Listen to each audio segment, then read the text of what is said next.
mga college students. Yan, Tindig yan, Batangas, 10 bus. Hinarang ng Batangas sa PNP. 2 bus lang nakalusot. Noon nangyari yan nung EDSA anniversary. Pinakausap sa akin ni Mrs. Tess Manto yung lieutenant nila Kaso sa akin, pinaresto ko at pinakulong. Sanay na ako dyan, wala na akong takot dyan. Pero ang pinakamahalaga sa lahat, ang karapatan nating magsalita at gumawa ng stand kapag meron tayong nakikitang kamalian. Dahil once na nagiging complicit tayo sa lahat ng ginagawa nilang kalokohan, deserve natin magpaloko at maapi. Kaya kung gusto natin ng pagbabago at isang masiglang Pilipinas, kailangan natin isigaw ang dapat nating gawin. Hindi lamang dapat tayo huminto na ayaw na nating korupsyon. Ano ba yung natural conclusion yan? Di umalis ka na, BBM. Kami, kahit taga Mars at Pluto kami, alam namin na tama ang ginawa ni Tatay Digong. Kayo, kung hindi nyo matanggap kanyang ginawa at alam nyo na mali para sa inyo, konti lang ho kayo naniniwala doon. Ma'am, kawawa naman yung biktima ng araw-araw. Ito lang ma'am, hindi tayo magkaaway. Hindi ko kayo kine-question kung saan kayo naniniwala noon. Pero sana naman, yung ginawa ni Tatay Digong sa Pilipinas, naging magandang halimbawa na lang sana yun. Kasi kami ho, na maliliit na tao, talagang sobrang thankful namin nung naging presidente si Tatay Digong. Yes. Good morning mga kasama. Nandito na naman si Kuya Gus nagbabalik. At syempre, kung di ka pa nakasubscribe sa ating channel, pa-subscribe na lang po at hit mo na rin yung bell para update ka sa ating mga video. Simple lang ang sagot ha. Nito si, ano pangalan ito? Ni DILG ha. Nawindang sa katanungan ng isang reporter. Aguy. Yan ang sabi natin Ha? Ano ang latest ngayon? Saldico, latest update ayon kay ito yung DILG secretary. Mawiwindang kayo. Bakit? Tinanong ng isang reporter, kilala nyo naman si Ate Eden. Di ba?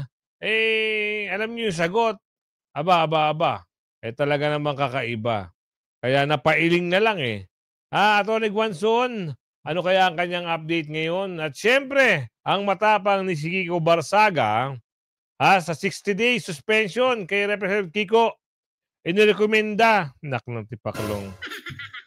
Mas nauna pa talaga nilang gawa ng aksyon itong matapang na si Kong Meow Meow kesa doon sa mga nababanggit na pangalan at nasasangkot sa anomalya. Di ba? Ang gagaling talaga nila. Nagkakampi-kampihan na naman sila. Hindi pinatapos sa kalain nyo, mantakin nyo, nagsasalita. Pinatayan ng mikropono, anak ng bugi kayo. Ang saklap, di ba? Pinatayan ng mikropono itong si Kong Meow Meow. Dahil sa kagustuhan niyang sabihin ang kanyang kagustuhang mensahe laban dito kay Bungakngak. Gago! Nagkampi-kampihan at pinatayan ng mikropono. At ito pa podcast nila Boss Dada, Atty. Respicio at former congressman sino ba to? Si Congressman sino nga ito? Nakalimutan ko na Sorry pasensya na Si Congressman mamaya na. Nakalimutan ko na. Ano ba pangalan niya? Sige mamaya na. At protesters on Bonifacio Day, ikulong ang mga kurakot. Bakit walang nakulong? Bakit BP Sara pa rin ang sigaw nila? Pabagsakin daw. Di umano. Sigaw nila, pabagsakin ng kurakot, pinapatungkol nila kay BP Sara, mga unggoy. Ang kakapal ng pes nyo. Sarap nyo tanggalan ng pilikmata. At Maria Lourdes Serrano, ano kaya ang pahayag niya dito kay Bungikngik? Ito pasok na natin. For sure, mapapailing ka sa kanyang mga tanungan. At hindi mo kalain na na ganyan na pala ang sagot mo, pasok. So, ano pinagsasabi sa akin, okay lang sa akin yun. As long as they keep the peace. Karapatan naman na sabihin nila kung ano nararamdaman nila eh. Kung damdamin ko lang iniintindi nyo, baliwala naman sa akin yun. Kasama rin sa trabaho ko yun. Talaga? Sa Facebook nga, ano-anong nakukuha kong message doon, pareho na rin sa live na nangyayari yun. Hindi ko na iniintindi yun. Mas importante yung trabaho na ginagawa namin. Sir, on a slightly different topic, can we get an update with regard to the whereabouts of Zaldico as well as Porac Mayor? Porac Mayor Jaime Capil. Zaldico is believed to be in Europe, suspected to be in Portugal. He is suspected to have a Portuguese passport acquired so many years ago. Ayun lang ang details. Nakikiusap kami sa lahat ng mga Pilipino sa buong mundo na kung makita nila si Zaldico, kung pwede na lang picturean, padala kagad, i-post kagad sa internet para may idea tayo kung nasaan siya. Sa ngayon, ang hinala namin ay nasa Portugal siya at doon po siya naninirahan. Pagdating kay Porac Mayor, he is in the Philippines as of immigration records and dito pa rin siya. There is a warrant of arrest out for him and he has sent surrender feelers to the PNP. We will know within this week kung mag-surrender siya. Kung hindi, umpisa na namin yung intensive manhunt para sa kanya. Sir, yung kay Zaldico in Portugal, can we confirm if he has a golden visa? And how does the DILG intend to repatriate him to the Philippines considering that we have no extradition treaty with Portugal? That is something the DFA will have to answer, not the DILG. Interior kami, so it's only within the Philippines. So pagdating sa ganyang bagay, the DFA is the best person to answer. Okay po. Next question, Eden Santos, Net25. Yan. Secretary, good afternoon po. Sa part po ng pagtugis kay former Congressman Zaldico, wala po ba tayong group effort? Pagtugis? Pag-aresto sa kanya dahil meron naman pong warrant of arrest. Ang tugis in English is hunting ba yun? Ang tugis po. Hunting yan, no? Sige. Wala po ba tayong group effort? Hindi alam, sir. Manhunt. Pero kasi, yun ay manhunt arrest, no? Hindi naman porket pagtugis, kasi yung iba kasi malalim na ho na salita yan. Kaya pag hindi ka matalanghaga at hindi matalentado ang isip, talagang mapapailing ka. Pagtugis. Po, group effort para mas mapabilis yung pagdakip po sa kanya. Talagang ginamit mo yung group effort, Ba't nasasaktan ka, sir? Talaga na. Easy ka dyan, boy! Bakit, sir, pag sinasabing group effort, masakit ba, sir? So, nagtatanong lang ho kami, ha? Kami ay nagagalak at nasisiya. Oo, nasisiyahan kami. Gago! Oo. Pag naririnig nyo ba yung group effort, talaga bang, ano ba yung pumapasok sa isip at damdamin mo? Talaga bang, andun ba talaga yung group? Tuloy! Meron naman. It is a whole of government approach to get Zaldico. The DFA, the DILG, the Ombudsman, the DOJ are all working together in order to get a satisfying outcome into the repatriation of Zaldico back to the Philippines. To what those measures are, I cannot speak of yet. But I think when it comes to repatriation, DFA should be the lead. Sila dapat magsabi kung anong gagawin. Nako. Ito na, ha. So, meron naman daw. Actually, siguro tinatrabaho na nila. Pero, syempre, ilang buwan na yung usapin na yan. Ganito lang yan eh. Para maliwanagan ng ating kababayan. Ilang buwan na yan, nung una, ayaw nilang pauwiin si Zaldico. Kasi, bati-bati pa sila eh. Ngayong nilaglag nila si Zaldico, hindi naman natin sinabi na si Sir yung naglaglag kay Zaldico. Yung boss ni Zaldico, yung kumukumpas sa kanila at sa mga congressman. Nilaglag nila, akala nila, bobo ang tao. Akala nila tanga itong si Zaldico. Hindi. May hawak ng mga ebidensya ang mama. Ayun! Na-back to you sila. Ngayon, minamadali na nila. Siguro may kumpas para mapatahimik at hindi na magsalita itong si Zaldico. Kailangan mapauwi at mapanagot. Kasi, pag patuloy ang pagsasalita ni Zaldico, sigurado sila Wala nang tiwala eh. Ang taong bayan, talagang wala nang tiwala. Magtitiwala pa ba? Sa lahat ng nalaman ng mali-malitang pera. Sa lahat ng nalaman na bilyong-bilyong korupsyon. Sa lahat ng nalaman na sabwatan at nagsabwatan, yung kumpas ang kamay, yung pala ang nagmamando. Sino? Sino ba binanggit ni Saldico? Sino ba ang nag-uutos ng insertion? Di kilala nyo na kung sino. Kaya, Atty. Guanzon, gulatin mo kami kung ano ang meron ngayon. Pwede ipasok. Pasok natin to. Arang minamalit ng mga police at ni John Vic Remulla yung mga rally natin. Nako. Ano-ano pa siya doon. Parang Marvel hero yung mga Kursimano ba?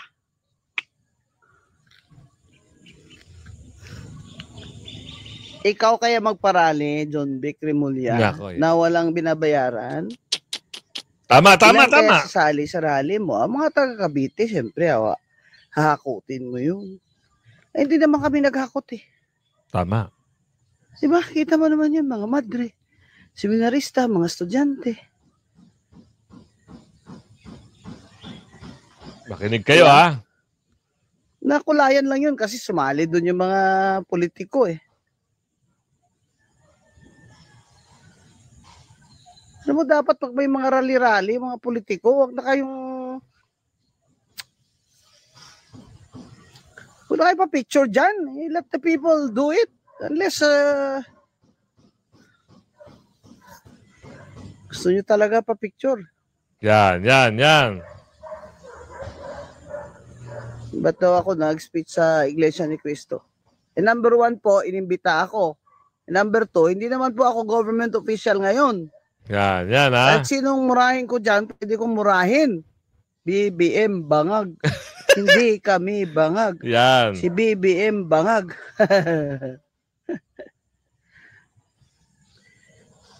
Etong provincial director ng Batangas, ito pangalawang strike mo na ito, sir eh. Nako. Naghahanap talaga kayo ng admin case dyan, ano? Yung mga lieutenant mo dyan. Yung mga harang-harang dyan. Yung Tindig Batangas, 10 bus. Hindi yun bayad ha. Mga matatanda yun.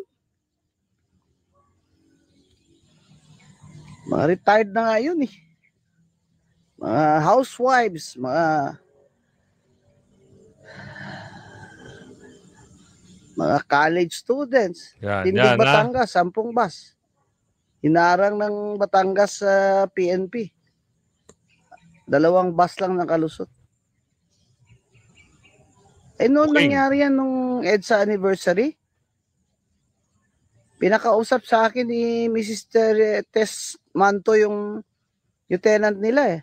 Kaya in-Englishan ko eh. Sabi ko sa kanya,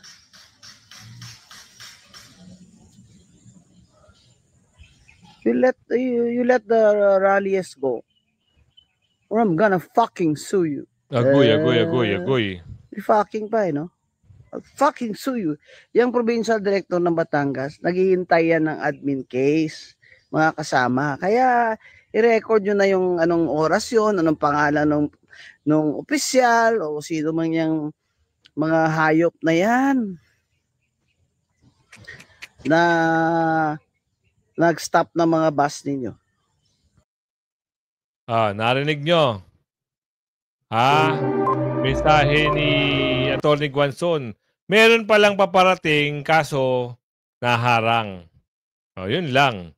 Kaya sila kaya nilang manipulahin, kaya nilang gawa ng paraan kung gugustuhin nila.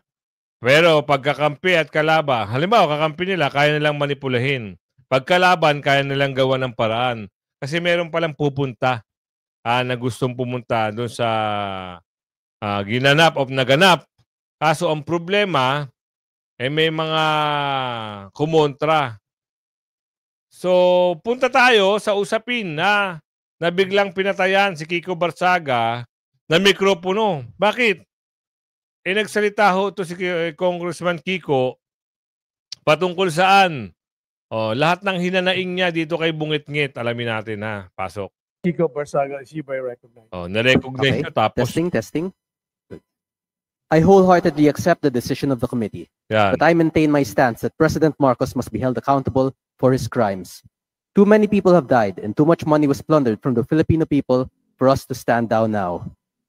Whatever punishment may fall upon me and others who stand against this president who has lost his constitutional mandate of serving the Mr. people Speaker, is inconsequential point of in order. relation to the amounts of lives Mr. Speaker, and point of futures order. that will be saved when Majority President Leader. Marcos leaves Malacanang. It took the deaths and imprisonment Point of order, of Mr. Speaker. 100,000 to bring Marcos Sr. to Point of order, Mr. Kita nyo? Ang galing nila, di ba? Magawa sila ng paraan.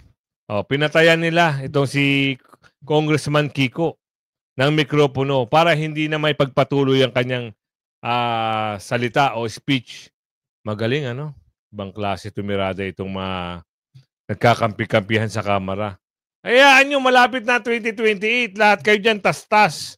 Hindi na kayo makakaabante. Yun lang sa mabubuting congressman na taga-silbi ng bayan, doon lang ibibigay ng taong bayan ng boto. Tama-tama. Kung ikaw ay nakikinig sa akin, alam nyo yan.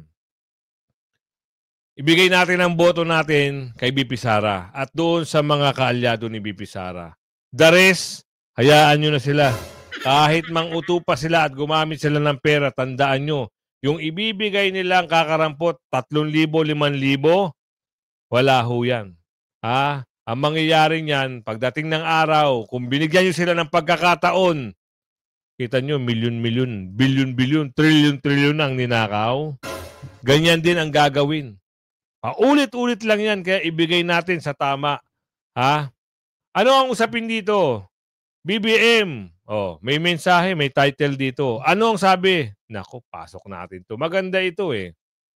Sino ang nagsasalita dito? Podcast ito ha. Alamin natin kung ano yung pag-uusap. Kasama po natin ngayon si Attorney Harold Espicio. Yan. Attorney.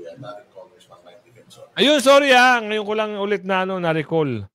Si Attorney Harold and si Mike Defensor. Ngayon ko lang. Sorry kanina hindi ko matandaan eh. Yeah, buddy, Espicio! Yan! Manood kayo ngayon sa aming live telecast dahil meron akong gift para kay BBM, para kay Sara, para sa mga dilaw, para sa mga pink, para sa mga kaliwa, at sa buong Pilipinas, merong win-win-win solution. Abangan ninyo ang discussion namin ngayon kasama si Big Mike Defensor! Katulad nga nung sinasabi nung una, dalawang grupo yung nagrarally ngayon. Sa panig naman ng mga ayaw sa korupsyon, wala nang kulay-kulay dito. Tama. Mike and Vice Mayor. Tama, walang kulay-kulay dito. Sa matter of fact, sir, wala akong kulay. It's just dark. Ang closest na kulay meron ako ay kayo mangge. Mas close pa ako kay BBM. Pero bawat Pilipino ngayon, gusto na siyang mag-resign. Bawat Pilipino kailangan mag-make kayo ng stand. Dahil kapag hindi kayo magsalita, you're as good as being complicit with the corruption. Kaya responsibilidad natin, bawat isa sa atin, kahit love nyo pa si BBM, at sabihin na ninyo, mag-resign na siya. Pero, may solusyon dyan mamaya pag-uusap. Lahat kayo magiging happy. Huwag kayo masyadong magulo, alright? Huwag natin exclude yung mga ibang kulay. Ano naman si Atty. Harold, sanay na sanay po eh. Oo, sanay na sanay dahil si BBM mismo. Yan. Ang administrasyon ang nagkaso sa akin, pinaresto ko at pinakulong. Sanay na ako dyan, wala na akong takot dyan. Pero ang pinakamahalaga sa lahat, ang karapatan nating magsalita at gumawa ng stand kapag meron tayong nakikitang kamalian. Dahil once na nagiging complicit tayo sa lahat ng ginagawa nilang kalokohan, deserve natin magpaloko at maapi. Kaya kung gusto natin ng pagbabago at isang masiglang Pilipinas, kailangan nating isigaw ang dapat nating gawin. Hindi lamang dapat tayo huminto na ayaw na nating korupsyon. Ano ba yung natural conclusion diyan? Di umalis ka na, BBM. Alright. Tama! Iwanan mo nga, Atty. Harold, yung difference between dissent and sedition. Binuloko lang tayo nitong mga kakampi ni BBM para hindi tayo magsalita. Alam niyo ba sa ating konstitusyon, ang pinakamahalagang karapatan dyan ay yung karapatan nating magsalita. Dahil yan lamang ang tanging paraan para mabantayan natin at maipahiya natin ang mga taong nanloloko sa atin. Kaya iilan lamang ang mga krimen na nasa Revised Penal Code at saka Anti-Terrorism Act na nagsasabi na bawal. At yun ay kapag publicly nag-i-incite ka ng sedition. Ibig sabihin, kapag sinasabi mo, wag mo nang sundin yung ating mga civil authorities. Ano agency ng ating bansa, hindi naman tayo sumisigaw na wag natin silang sundin. Ang sinasabi lang natin, bossing, umalis ka na dyan. Yun yung natural. Nag-express lang tayo ng ating personal opinion. At ganun din sa inciting to rebellion. Kapag nag-incite ka na, oy, mag-take up na kayo ng arms. At gano'n na natin itong government. Wala namang sumisigaw ng gano'n. Ito nga, may mga kababayan tayo na mga mga nagko-comment sa ating live feed. Yung Tama. bang pagtatawag na OFW, hindi kami magpapadala ng remittance para maramdaman ng gobyerno na galit na kaming mga OFW. Eh yan po, sabi nila dati, pwede silang kasuhan ng economic sabotage. Tama ba yan? Pera nyo yan eh. Yung girlfriend ko nga, hindi ko binibigyan ng pera eh. Kakasuhan niya ba ako ng economic sabotage? Ganon din siguro yung mga OFW. Pawis at dugo nila yan. Kung ayaw na nilang magpadala sa kanilang mga kamag-anak dito, pera nila yun. Huwag nating pakialaman yung pera nila, okay? Tsaka yung daang bilyon na salapi na ninanakaw, BBM at mga kabarkada mo, kailangan nyo ba yung ganyang kalaking pera? Totoo. Ang nagaganda na ng mga kotse ninyo, ang lalaki na ng mga mansion ninyo, BBM, may anak ka ba sa labas? Wala ka na bang anak sa labas eh? Ganun na ba kamahal ang cocaine ngayon? Yun ang naman ata ang bisyo mo eh. Hindi ko kailangan ng daang bilyon na pera, please. Hinay-hinay lang, alright? Pero mag-react lang ako. Alam mo, yung Tony Harold, pagka talaga nagsalita, ang pakiramdam ko, may dadampot na sa atin ngayon. Huwag kayong mag-alala. Ako lang magpapadampot. Yeah! Ikaw ang abogado namin. Yan. Oh, syempre, abogado si Vice Mayor. So talagang alam niya kung nasa batas pa ba yung sinasabi niya o hindi. Tsaka, speaking of, yung Hindi. sinasabi. Nasa, ano naman yan eh, nasa freedom of expression. Lahat naman pwede mong questionin. Lahat naman pwede mong i-criticize. Oo, nagkakatalo lang doon, talaga namang kapanipaniwala lahat ng sinasabi ni Atty. Respicio. Totoo naman lahat ng sinasabi niya eh. Ano ba yung nakikita niyo doon sa namumuno? Isipin niyo. Pinadaan niya lang sa podcast at siyempre sa mga viewers, subscribers, ang kanyang hinanaing sa pamamagitan ng programa ni Boss Dada. Sa tingin nyo, ikaw nanonood sa akin, anong palagay nyo sa sinasabi ni Atty. Respicio? Tama naman lahat, di ba? Binabanatan niya kung ano yung dapat. Kasi nakikita niya yun nga yung nakikita niya. Sabi mo na cocaine, yung kanyang paggamit. Sinabi naman yun ng kapatid. At ba? paano ba? Di ba totoo? Kung halimbawa ako, bilang isang normal na Pilipino, kung tatawagin ko siyang addict, pwede niya ba akong kasuhan? Samantalang siya ay isang government official at merong issue ng droga sa kanya. Papasok dyan yung batas ng libel. Oo. Kapag public official, ang kinikriticize mo, meron kang presumption of good faith. Dahil yan po ay isang paraan para ma-regulate natin ang kanilang behavior. Kung minsan, kailangan natin ipahiya sila ng konti kahit hindi kumpleto ang iyong ebidensya. Iba po ang standard kapag nagsasalita ka ng denigrating statements against sa private na tao at isang public official. Isang public official, mas mabigat po ang responsibilidad mo. Kailangan mong ipakita all the time sa taong bayan na beyond reproach ka. Napakataas dapat ng level ng integrity mo. Kaya kahit na merong maliit na suggestion, na merong kabawasan sa iyong integridad at honor, pwede kang i-criticize ng tao. Unless may malis ka. Wala namang malis yun. Yung kapatid niya mismo ang nagsasabi na nagdadrag siya. Pwede bang kapag sinabi kong hindi naman kasi gagawa ng kwento itong si Atty. Respicio kung wala namang relatives o walang matibay na ebidensya na nagbunyag. Sa lahat ba ng mga skandalong pinasok o nilabas sa media, saan ba nanggaling? O di ba sa isang relative at kadugo? Sino ba ang nagbunyag? Di yung kadugo. Sino ngayon ang booking na booking? Di yung kapatid. Ngayon meron pa isa. Yung programa ni Saldico na sabihin lahat ng totoo. Sige, tuloy. Si BBM, pwede bang isabay akong arestuhin kasama si Aimee? Mas gusto ko siyang kasama sa preso kung yun ang gusto nilang gawin. Pero Boss Dada, yung sinasabing addict, hindi insulto yun. Kaya sa lahat ng mga gustong magsalita ngayon na criticizing the president at kanyang mga kabarkada, huwag kayong matakot ha. Ako po, hindi ako natatakot. Ilang beses na po akong kinasuhan ngayon. Handa ulit akong makasuhan at makulong dahil alam ko sa kaya naman pala. Magwawagi. At magwawagi po ang lahat ng laban sa kasinungalingan at korupsyon. Kasama niyo po ako. Hindi na makakalimutan to. Kaya BBM, mag-isip ka ng mabuti. Ang mga gusto lang manatili sa pwesto ay yung mga nakapaligid sa iyo. Dahil gusto pa nila ng mas maraming pera, ng kapangyarihan, ng status, makatatakbo ka sa susunod na eleksyon. Pero para sa iyo personally, Kapsat, Manong, pababa ka na. Dahil lahat ng Pilipino ngayon, kahit Ilocano, kahit kasama namin sa bahay, gusto niyo bang mawala na si BBM sa kanyang pwesto? Sabi po nila, opo. When Manong? When Manong! Sabi nila, at gusto na talaga siyang mag-resign. Kawawa ka, BBM, dahil palaki na ng palaki ang damdamin ng taong bayan, baka magkaroon ng people power, baka mabanish ka ulit at ang pamilya ninyo at bugbog sarado ka pagpapasok na yung 2028 national election. Ang pinakamaganda, kaysa mag-take ka ng napakalaking risk na ganyan, Kapsat, mag-resign ka na ngayon, honorably, ang pogi-pogi mo pa. Mike and Greco. I think hindi... So ito may iba naman tayo. So nakita niyo yung mga sinabi ni Atty. Respicio. Oo, mag-resign na. Kung hindi na kaya at talagang pangit ang imahe mo sa nakikita ng taong bayan, tigil na. Huwag na ipilit ang kagustuhan. Ngayon, siyempre, lahat yan, lahat ng nanggawa niya, lahat ng mga, alam niyo, naubos ang kaba ng bayan, Reserve Gold, yung PhilHealth Fund, halos lahat Tapos yung binalita pa na mali-maleta, ubos lahat Tapos you are trying to lend some money from other country. Ano ba kayo?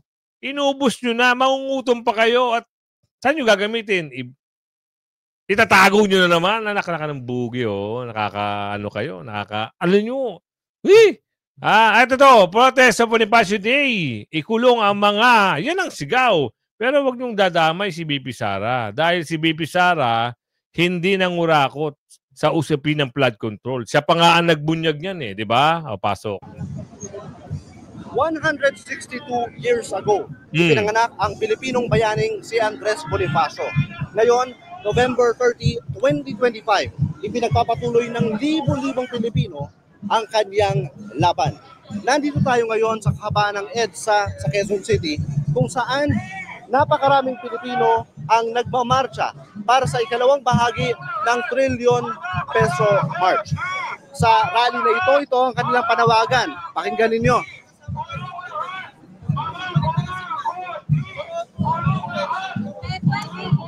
Ikulong ang mga kurakot. Ang kanilang panawagan, buksain ang korupsyon at itigil na ang mga political dynasties na nagdudulot daw ng korupsyon sa Pilipinas. Makakausap natin, ito yung mga sumasama sa rally na ito, pinangungunahan ng mga pare at mga civil society groups na lumalaban sa korupsyon. Ito si Father Flavie Villanueva. Diyos ko, si Father Arik, si Father 14 years. Yan ba pinagmamalaki nyo? Anak ka ng bugi naman, kuya. Magtigil-tigil kayo kasi walang maniniwala sa inyo. Kung yan ang gusto nyo iparating sa taong bayan na sila ang bumubose sa mga kurakot, etong mga ito, hindi paniniwalaan ng taong bayan. Mas gusto ko pa sasabihin ng isang dating, ano ba ito? Dating Supreme Court Justice. Mas gusto ko pa yung paliwanag nito kaysa dyan sa mga yan Okay, tigil na natin yung mga kwento na yan patungkol dyan sa mga... Alam mo yan, ang tingin ko dyan sa mga yan, ibang klase. Hindi ako naniniwala dyan. Dito na lang tayo. Ails this country, Karen. And that is priceless. Something I could never attain if I had been just seated in the Supreme Court. But what happened to you was unprecedented. Katunayan po, naging bitsa ito ng debate sa maraming mga constitutionalists who believed the only way to remove a sitting Chief Justice is through impeachment. Other people would have been bitter, galit. Alam mo yun, hindi makapagpatawad, malungkot, depressed. Bakit hindi po yun ang naging kwento ng buhay nyo at ang reaksyon ninyo? Kasi alam ko may mabuting gagawin pa ang Diyos. You know, in biblical history, and in fact in the struggle for justice in many countries, when a person who is at the center of the controversy faces the difficulty with grace, with composure, and when you ask that person bakit, kasi alam niya what the future holds. That's a very powerful message to anyone. Ibig sabihin, to all my kababayans out there suffering from injustice, ang tanong nyo is, ano ang pinanghahawakan nyo in the midst of this injustice? Is it yung galit nyo, yung bitterness nyo, yung gusto nyong paghihiganti? Or Do you believe in a God who will be able to show you a more transcendent future and will be able to use even that pain, even that wounding, in order for you to reach others? Alam mo, Karen, ang pinaka hindi ko makakalimutan, when a young person gave me a letter, tapos kwinento niya na siya rape victim. Male siya, no? Lumaban sila sa korte, na-acquit. Eh di parang double injustice. The justice system even traumatized him. So that person would have given up. So nakilala niya ang Diyos, natuto siyang magpatawad, pero itong sinabi niya, gusto daw niya mag-law. Sabi ng nanay niya, wag, ikamamatay mo. Because he will relieve the horror. But he said this, but every time, Chief Justice, that I see you fighting, I feel like I am winning. Just imagine your fight for justice when faced in the right spirit with an attitude that is hopeful for the future. That is victory. And for many people, that can even provide a measure of healing. May paghihilom sa ating bansa. You were removed with a vote of 8-6. Nakita mo na ba ang mga bumoto laban sa iyo? Napatawad mo ba sila? Oo, napatawad ko na sila. Aaminin ko at hindi pwedeng itanggi ito na masakit, no? Very painful kasi dun sa 6 na yun, may mga very distinct memory ako ng extraordinary help that I gave them. Even in the times when they needed counseling, I was there. They gave me assurance that they knew that it was nothing but political persecution. At sinabi nila na ako naman talaga ang tama and I can rely on them. Hindi nangyari yun. So, for all young people na ine-expect nyo na yung kabutihan nyo ay masasuklian ng karampatang kabutihan din ng tao mismo, look for God to feel that and reward you, not to the person. Huwag kang aasa kasi ang tao talaga, at times, they can really disappoint you. So, ang maganda, napatawad ko na lahat ng mga nakasakit, masakit talaga yun, pati ang mali pa rin yun eh. They have to correct that. Kailangan nilang ayusin yun, ginawa nilang kamalian. So, hindi lang naman sila, no, kasi nanggaling yun mismo sa isang utos mula sa Malacanang, sa Kongreso, maraming media personalities na pumanig sa mali, no? Alam naman ng lahat, impeachment lang eh. Kaya impeachment lang because that's the only way you can ensure na ang Chief Justice at any justice of the Supreme Court talagang impartial. Hindi siya natatakot kasi it will not cost that vote, that independence will not cost the justice her position. So, pwedeng maglaban ng tao hanggang sa dulo. Syempre, ultimately, ang pinanggagalingan ko naman talaga, Karen, is my life is not my own. It's God's. So, ang accountability ko talaga, ang kailangan mag-report ako, kumbaga, sa Diyos. Lord, in my moments when I am alone, when I am writing a decision, when nobody sees, am I holding my conscience accountable to you? Yung alam kong there is no barrier. God sees my inmost thought. Lord, yung inmost thought ko ba, does it try to please you? Or pakabig ako? May struggle yan, no? Internal struggle, and you keep on asking the Holy Spirit to intervene para yung good na gusto ng Diyos ang magwagi. So, yung flesh natin, yung habits natin, what society tells us, lalaban yan. But in the end, you must just struggle and persevere, knowing that God will be with you. This all started with the accusation, hindi man lang to corruption issue, ha? It's only that you did not submit your SALN when you were a UP professor. Hindi to walang kinalaman sa pagiging justice, judge, lawyer. It's yung SALN nung nagtuturo ka sa UP. Hindi ko magets yung usapan nito. Kasi parang ang title nito, tingnan nga natin. On Marcos Legacy, tingnan nga natin. Tingnan natin tuloy natin. Be that brave, no? So, nakakatuwa eh. Sabi ko, well, people call me fearless. hindi yung pagmamayabang, Karen, no? So parang movie nga, no?